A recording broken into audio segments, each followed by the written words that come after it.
Hello LGS Media, j'espère que vous allez bien. On se retrouve aujourd'hui pour une interview avec, si je vous dis,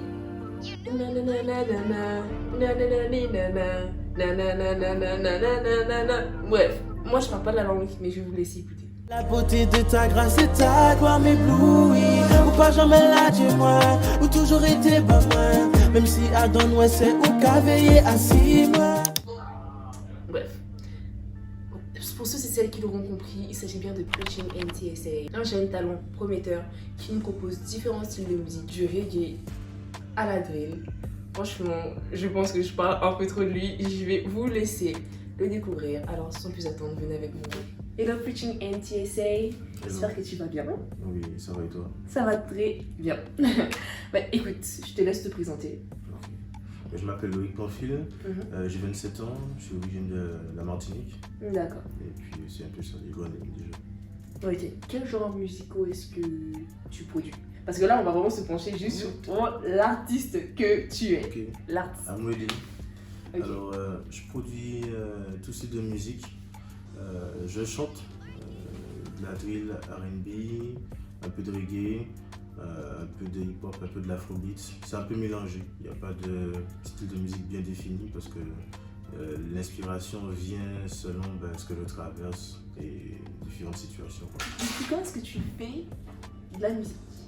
Alors, Qui t'a initié? Comment est-ce que c'est venu? Depuis petit quand même, on va dire depuis l'âge entre 8 ans et 10 ans, c'est déjà dedans bercé.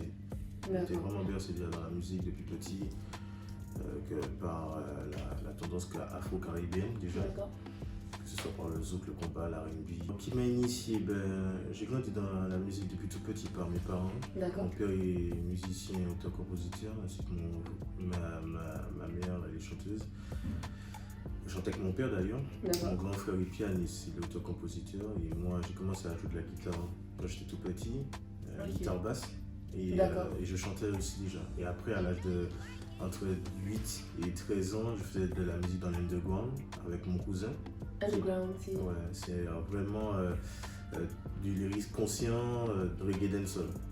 Ok. Et on chantait un peu sur ce que le système faisait, les côtés négatifs, et on dénonçait. Qui est engagé. Voilà. D'accord. Un peu militant. D'accord. Un peu, pour le coup, ça l'était complètement là. Ça l'était complètement. Jusqu'à ce que l'homme de Galilée vienne nous récupérer, tu vois. Ok. T'as jamais eu de blocage de la famille, du style pourquoi tu fais ça, ça va te mener nulle part. Alors, si déjà pour le reggae c'était compliqué parce qu'on ne pouvait pas chanter du reggae dans les églises. Pourquoi? Ils ne cautionnaient pas. Ils pensent pour eux c'était la musique du diable, tu vois.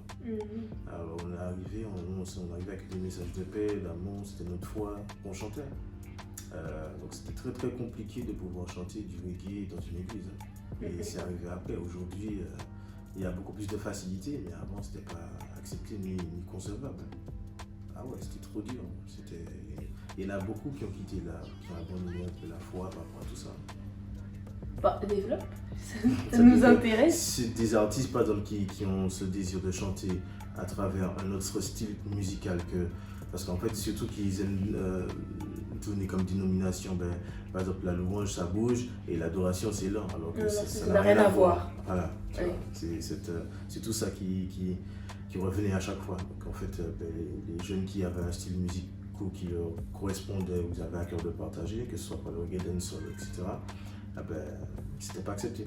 Sachant que quand tu regardes le zouk et le compas, ça passait plus crème, entre guillemets, alors que quand tu entends le zouk et le compas, les artistes qui ne chantent pas par exemple leur foi, excuse-moi, c'est pas, voilà, tu vois, c'est pas nice. Donc c'est pour ça que je disais en fait, c'est vraiment les mentalités, c'est pas trop ça, et puis voilà.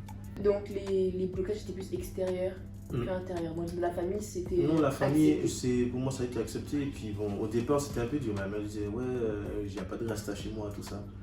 Au départ, mais après, au fur et à mesure... T'es un rastafari? Non, même pas. C'est qu'en fait, pour nous, comme le reggae, par rapport à l'antillais, la Jamaïque, tout ça, donc c'est vraiment présent chez nous, la culture reggae dancehall. Donc, quand tu grandis avec le reggae dancehall, on pense que voilà, tu es figé, bloqué que sur ça, donc c'est faux aussi. Ça aussi, je voulais dire aussi. C'est une petite parenthèse, mais le reggae, ça fait partie de notre culture. Donc en soi, on peut dire que c'était donc tes parents qui t'ont initié d'une certaine façon, Oui. inconsciemment, Et surtout les cousins rentré aussi. en fait dans le mood. Surtout, Clairement. surtout les cousins, parce que mes parents ne faisaient pas de. Ils avaient un autre style de musique. D'accord. Mais c'est surtout mes cousins qui faisaient du reggae dancehall. En tant qu'artiste, pourquoi est-ce que tu chantes? Est-ce que tu es là, tu le fais pour purger quelque chose? Est-ce que tu le fais pour partager à quelqu'un? C'est une très bonne question. Quand je me suis lancé durant le confinement, j'avais pas encore acheté mon matériel, j'avais pas encore acheté mon home studio. Et je me posais à chaque fois la question, pourquoi tu fais la musique? Et je me disais que l'auditeur, lorsqu'il va entendre le message, j'ai envie qu'il puisse être touché, que ce que Dieu m'a inspiré, parce que je ne vais pas enregistrer pour enregistrer. Si c'est pas le Seigneur qui a mis les paroles dans mon cœur, j'enregistre pas. C'est comme ça que ça fonctionne, tu vois. Après, ça peut arriver avec la vibe, le feeling avec différents artistes, mais en vrai, je souhaite de tout mon cœur que ça puisse être un message libérateur. D'accord. Que ça puisse toucher les cœurs, que la personne puisse se reconnaître, que se dire que voilà, j'ai vécu telle situation, telle épreuve, et que voilà, ça m'a beaucoup parlé, ça m'a beaucoup touché. Il y a un avant et un après aussi. Ok. Donc tu le fais dans le but d'aider l'autre. Oui, l'encouragement, le soutien, et puis aussi messager d'amour de Dieu, quoi. D'accord. Parce que pour moi, j'ai vécu certaines choses avec mes parents divorcés, j'avais l'âge de 11 ans, tu vois. Et j'étais très nerveux, tu vois. Très nerveux, très en colère, tout le temps comme ça, tout le temps énervé, tout le temps impulsif, très bouillant. À cause du divorce de tes parents. Ouais. Mais dis-toi que c'est la musique qui m'a permis aussi de canaliser tout ça, de pouvoir m'exprimer, de pouvoir justement me dire que c'est Dieu qui a été là, qui m'a donné l'amour, le vrai. Le véritable amour, c'est lui. Et je dis pas ça parce que il faut le dire, non, c'est parce que à chaque situation, je regarde c'était lui qui était présent. Et je regarde ça à travers d'autres personnes et j'ai ressenti cet amour-là que par exemple mes parents n'ont pas su forcément me donner dans la totalité, dans l'intégralité, tu vois. Donc voilà. Ok. Tu t'exprimes et tu partages. Donc tu m'as dit que tu t'es lancé en tant qu'artiste indépendant. Oui. D'accord. Tu te vois dans un groupe un jour? Si l'occasion se présente, moi ça me pose pas de problème en soi. Tu serais plutôt la voix qui chante, la voix qui rappe, la voix qui... Non, Qui serait quelle voix? parce qu'en fait ça dépend du projet, parce que chaque projet est complexe, à son cœur, donc ça veut dire que celui qui aura du rap, il n'y aura pas forcément du... Enfin, c'est mélangé, donc ça dépend de comment on collabore ensemble, et puis comment ça se dégoupille. Après, il y a le feeling, il y a vibes, et puis celui qui... Si ensemble, en commun accord, ça se passe bien, pourquoi pas. Après, je ne suis pas fermé dans un groupe. Donc tu te vois, ok. Non, tu te... Très bien. Je ne suis pas fermé, partager. De toute façon, il n'y a que ça, le partage. D'accord. Et qu'est-ce qui a fait que tu te lances en tant qu'artiste indépendant? C'est quoi, premièrement, excuse-moi, c'est quoi un artiste indépendant, pour ceux qui le savent? L'artiste indépendant, il va s'exprimer en toute liberté. Il y a des choses que, par exemple, tu ne vas pas forcément dire dans un label, quand tu es dans un label, parce qu'il y a des choses qui sont censurées par moment, tu vois. Alors que l'artiste indépendant peut dire tout ce que les gens pensent tout pas parfois. Donc, c'est le fait de ne pas forcément être dans un label? Non, pas forcément. Mais c'est vrai que il y a des choses que ils vont dire que ouais, ça passe moins, tu vois, ça passe moins, il faut éviter de dire ça, tu vois. Parce qu'il y a quand même une direction en dessous qui vont te dire ça on peut pas dire ça c'est compliqué, tu vois. Alors que après c'est vice versa, hein. Ça dépend sur la direction en fait aussi, il y a tout ça. Donc, moi de mon côté, j'ai une certaine liberté, je n'aurai pas forcément de contraintes et vice versa. D'accord. Et qu'est-ce qui fait que tu te lances en tant qu'artiste indépendant? Déjà de pouvoir vraiment partager ce qu'il y a sur le cœur, c'est-à-dire que transmettre, que ce soit par la tristesse, la joie, l'amour, différentes situations, qu'on ne soit pas en fait juste, oui on est des chrétiens, on est tout le temps dans la joie. Non, il y a des périodes où c'est pas ça va pas forcément, mais dans tes épreuves, le Seigneur t'a fermé et par moments tu peux être vraiment dans la... J'ai vécu des épreuves où j'ai été dans la joie, mais j'ai connu des épreuves avoir une dépression où c'était sombre. Zéro Saint-Esprit, zéro parole, zéro rien. Tu auras beau chanter tout ça, ça sonne écho. Rien. Tu vois ce que je veux dire? Et transmettre ça, c'est dire que oui, voilà, tu as vécu ça, frangin. Moi aussi, j'ai vécu ça. Tiens bon, ne lâche pas. Tu vois? Donc, voilà. Tu m'as emporté là. Ouais. Tu m'as emporté. Si je peux résumer tout ça, c'est le pourquoi. C'est un peu de transmettre ta foi, l'encouragement, Oui, les règles de la vie, d'une certaine façon. oui. Ok. Avec le love qui vient du Père. Ah ouais, c'est tout. Le message. Ok, quelle est la base de ton message? L'amour. D'accord. L'amour du Père. Parce que souvent, ben, la plupart des jeunes grandissent avec parents ou sans. Ils ont des carences. Et pour être conduits sur le chemin de la vie, par moments, ils ne sont pas forcément accompagnés. Ils ne sont pas forcément aimés. Ils sont détruits des fois même. Et ce qui fait qu'il y a beaucoup de dégâts. Tu vois. Les jeunes sont livrés à eux-mêmes. Le fait juste de ne pas se sentir aimé, c'est chaud. C'est chaud. Moi, j'ai connu l'amour par mes parents, mais je sentais que il y avait autre chose. Un bon. Ouais. Tu peux tout avoir, mais il y a des souvenirs. Ouais. Et donc, tu parles du père. Mm. C'est qui le père? Ah, c'est Dieu, hein. Ok. Pas d'agade, tu vois. Pas de God, like, ok.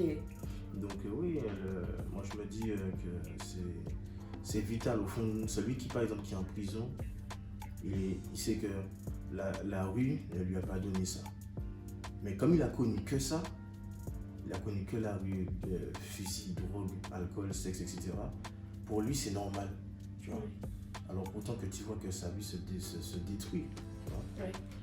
Alors qu'il cherche l'amour, le véritable amour, tu vois. C'est une quête inconsciente. C'est ça. C'est une quête inconsciente. La base de ton message, c'est l'amour de Dieu. Ouais. D'accord. Peux-tu nous dire depuis quand est-ce que tu es chrétien? Alors, j'ai grandi dans la foi chrétienne à travers les enseignements comme des parents. Donc, merci Seigneur pour cette grâce. Donc, je peux dire depuis tout petit, depuis mon jeune âge, mais j'ai accepté Dieu, j'avais l'âge de 10 ans, 11 ans. Et le Seigneur s'est manifesté, le Saint-Esprit s'est manifesté à moi à cet âge-là. Et après, À 10 ans? 8-10 ans.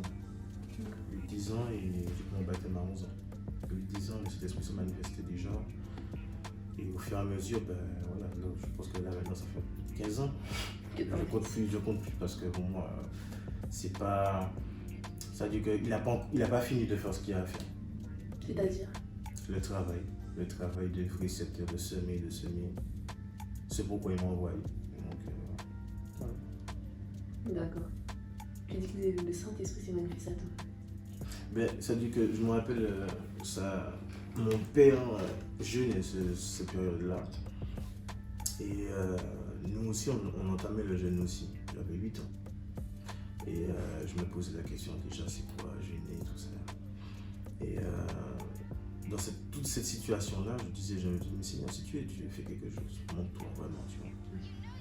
Et là, l'action du Saint-Esprit est venue, donc je commence à parler en langue, alors qu'on était en méditation avec papa. Mon grand frère, ça a été pareil. Et j'avais le don d'interprétation, enfin j'ai le don d'interprétation lorsque quelqu'un parle en langue des fois. Donc ça dépend de comment Dieu dispose les choses. Donc c'est un peu ça. Ok. Amen.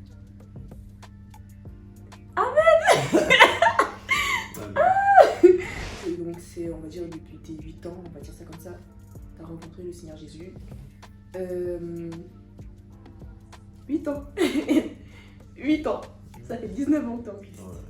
Et en fait, il n'y a pas eu des carences. Ça fait 10 ans que tu vas me dire que tu vas nous dire, tu vas oser prétendre que depuis tes 8 ans, tu es constante à la fois. Non. Moi, je rigole. Enfin, est-ce Ouais, que tu es ouais. constant depuis. Constant, non. Il y a eu vraiment des pas, surtout quand j'étais militaire, où c'était la dépression. Je crois que c'était la peur de la plus dure. Après la séparation, je crois que la peur de la plus dure, c'était l'armée. Pourquoi? Il s'est passé quoi?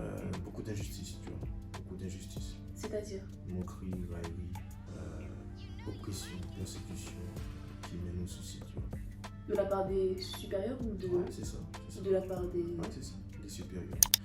Ouais, les gars, je vous l'accorde, c'est super intéressant Mais c'est pas le sujet. Donc si vous voulez une vidéo sur preaching à l'armée, faites-le moi savoir et je vous la ferai. Mais sinon, on continue. Donc tu dis que donc t'as pas forcément été conscient à la fois, il y a des moments difficiles, mais le Seigneur donc a été là. Ouais. Donc tu nous as clairement dit que tu chantais Ouais. avant même d'être chrétien. Donc c'était engagé, militant. Et tu penses pas que tu peux le faire en étant en Christ aussi? Si. D'accord. On peut rallier. D'ailleurs, je des morceaux avec des artistes qui sont pas dans la foi chrétienne, qui prennent ces valeurs-là. Et quand tu discutes avec eux dans le fond, ben, ils ont connu la foi chrétienne, sauf que ils ne sont pas forcément, entre guillemets, soit soutenus ou ils ont vécu une situation qui a créé peut-être cette rupture-là, je dirais. Selon toi, l'artiste chrétien devrait-il toujours parler de Jésus dans ses chansons? Non, pas forcément. Pas forcément. Se développer. Pas forcément. On peut avoir. J'ai écouté un artiste qui est chrétien, je ne me rappelle plus le nom, qui sa foi, mais il chantait la dépression, tu vois. Et moi, ça m'avait marqué, je me disais, ah ouais, quand même, c'est explicite quand même. Et en fait, c'est la triste réalité où en fait, lui, il vit son combat seul. Et ça n'empêche pas que les gens n'apprécient pas la musique et se disent qu'en fait, ce qu'il a besoin, c'est d'être sauvé, de sortir de cette situation-là. Non, et puis il n'y a pas que ça, tu peux chanter la joie sans forcément nommer Dieu dans ta musique. D'accord. Tu vois, ça n'empêche pas. Après, qu'est-ce que tu veux véhiculer? Si tes paroles sont obscènes, là, ça c'est autre chose. Tu vois. Pourquoi chanter pour Jésus et pas pour autre chose? Pourquoi? Pourquoi est-ce que tu prendrais que ses valeurs à lui et pas d'autres valeurs? Parce que lorsque j'étais au bord de la mort, c'est lui qui était là. Eh oui. Ah ouais. Nous, je parle dans tous les sens du terme. Moi, quand je t'ai dit, je pensais à la mort, au suicide, c'était lui qui était là. Et pas d'autre. Donc on peut être chrétien et dépressif. Ah oui, il y en a plein. Et ils ne vont pas forcément en parler. Il y en a, ils vont donner un rôle. Et ça. Qu'est-ce que tu dirais à ces personnes? Lâche-toi, ouvre-toi, ouvre ton cœur. Ne sois pas. Ah ben, à tous ceux qui verront cette vidéo-là, je parle du principe où, parlons quand même à des personnes qui ont confiance, mais il ne faut pas se cacher sur montrer que ça va aller, tout ça et tout. Non. Parce que plus tu te caches, moi j'ai gardé beaucoup sur moi. Je ne disais même pas à mon entourage. Hein. Ça a été très très dur et c'est un jour où même j'en parlais avec mon cousin, j'avais les larmes aux yeux. Je pense que je ne vais pas m'en sortir. C'était compliqué. Parce qu'en fait, surtout quand j'ai remarqué, plus tu manifestes ce que Dieu te demande de faire sur cette terre, plus tu vas manifester son amour, plus le monde va te faire souffrir, tu vois. Et puis, mais c'est pas comme s'il n'est pas là pour toi. Tu vois, c'est pas comme si Dieu n'est pas présent. Au contraire, il est là. Et moi, j'ai jamais ressenti jamais ressenti cet amour autant. C'est-à-dire qu'à travers certaines situations, je sentais comme si quelqu'un me prenait fort dans ses bras. Tu vois ce que je veux dire? Alors qu'il n'y a personne qui le fait. Et c'est ça. Il m'a dit, ou même des paroles où n'abandonne pas, je suis là avec toi. Tu vois? Alors que je suis tout seul dans la pièce. Juste d'entendre une parole comme ça, je suis là, ok. Je sais que tu es là. Et c'est ça. Il m'a dit, ouais. Merci Preaching. Nous allons maintenant passer à la deuxième phase de l'interview. Est-ce que tu es prêt? Yeah. Est-ce que tu penses savoir ce que c'est? Je sais pas, mais vas-y, je suis chaud. Connecté. Je suis chaud pour la deuxième partie en tout cas. Ok. Preaching.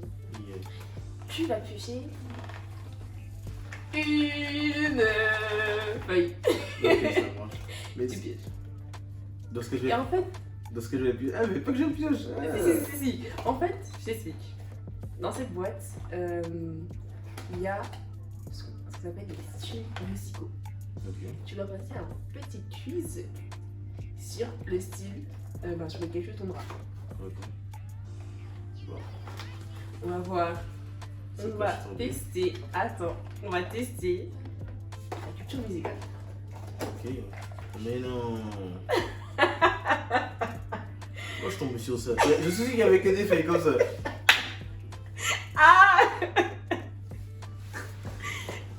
T'as vu? T'es tombé sur quoi? Drill. Drill. Ouais. C'est sûr qu'il y avait plein de feuilles comme ça. Il est tombé sur la drill. Ok, t'es pas content? C'est pas ça, c'est que. Vas-y. Je pense que t'allais me poser une question par rapport à ça. Parce que mine de rien, c'est ce que je fais ces temps-ci.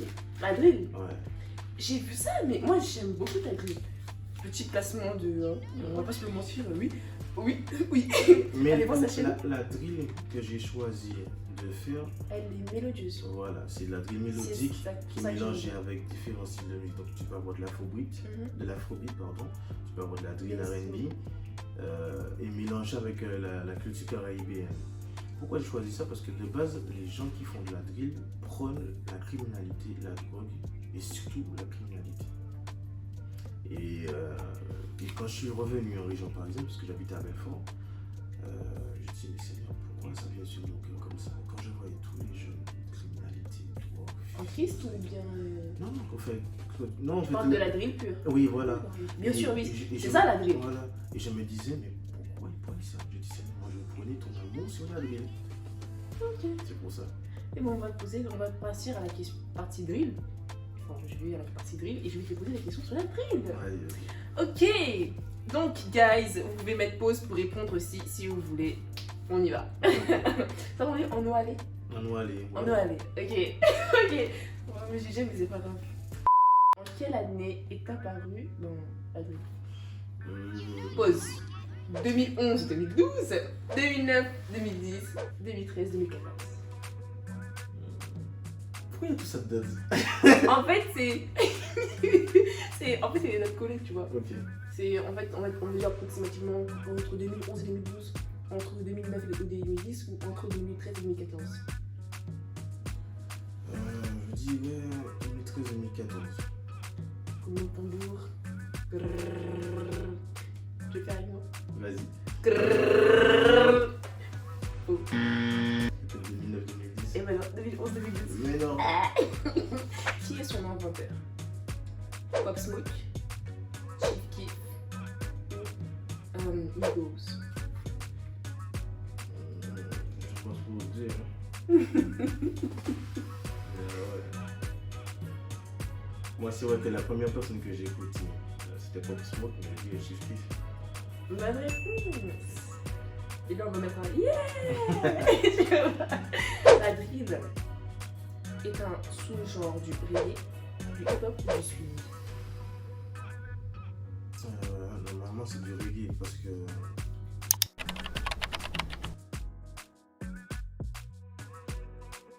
Quand sur les documentaires que je regardais, moi c'était ça. J'ai envie de rigoler parce que c'est le hip-hop. Et pourtant, quand tu vois les documentaires sur certains musiciens qui passent sur la télé, c'est comme la trappe. C'est du dérivé de la. C'est pour ça Voilà. que j'ai fait exprès de mettre reggae. Parce que je savais que ça pouvait te tromper. Ça t'a trompé. Ok. Dans quel contexte est née la drill? Dans un contexte de guerre, de gang, dans un contexte de crise économique, ou bien dans un contexte d'abandon de certains États du Sud des États-Unis? Plusieurs réponses sont possibles.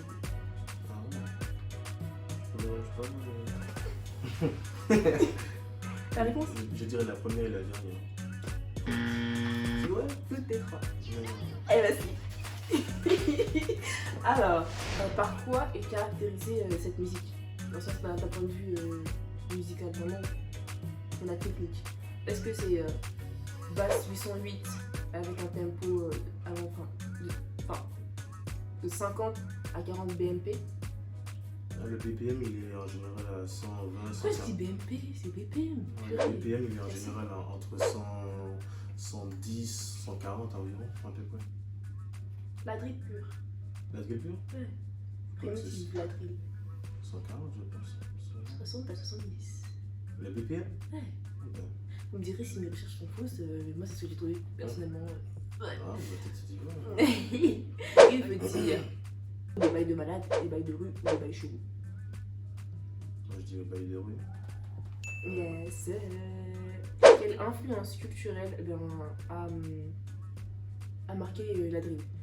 C'est-à-dire la culture slave, la culture caribéenne, la culture africaine. Plusieurs réponses sont Impossible. Et là, je parle de la grille UK. Hein. Quelle culture a influencé la culture, enfin, quelle culture a influencé la drill UK? Et sur les trois, qu'est-ce que tu as dit? Culture slave, Slave. culture africaine, culture caribéenne. Plusieurs réponses sont possibles. Truc. Ah mec, tic tic. Africaine et slave. Les trois? Dernière réponse. Africaine. Et caribéenne. Où ça? 1 aux États-Unis, 2 au Royaume-Uni, 2 en Russie. Non, c'est Royaume-Uni. États-Unis. À Chicago. Yo, la famille. Et oui, c'est encore moi. Voilà, c'est encore moi. Alors, en fait, j'ai pas pu avoir la fin de la vidéo suite à un problème technique. Mais bon, on n'a pas raté grand-chose. C'était la fin du quiz. D'ailleurs, j'espère que vous avez pu en apprendre plus sur la culture de la drill. Voilà, l'essentiel, les bases. Maintenant, en fait, vous recherchez, hein, c'est toujours mieux. En tout cas, Preaching, c'était un honneur de t'avoir reçu sur LGS Media. J'espère que c'est pas la dernière fois. Pour la fin, on connaît la chanson. Voilà, likez, partagez, abonnez-vous. Et on se retrouve pour de nouvelles vidéos. En tout cas, c'est tout pour moi. Donc, que Dieu vous bénisse. Peace.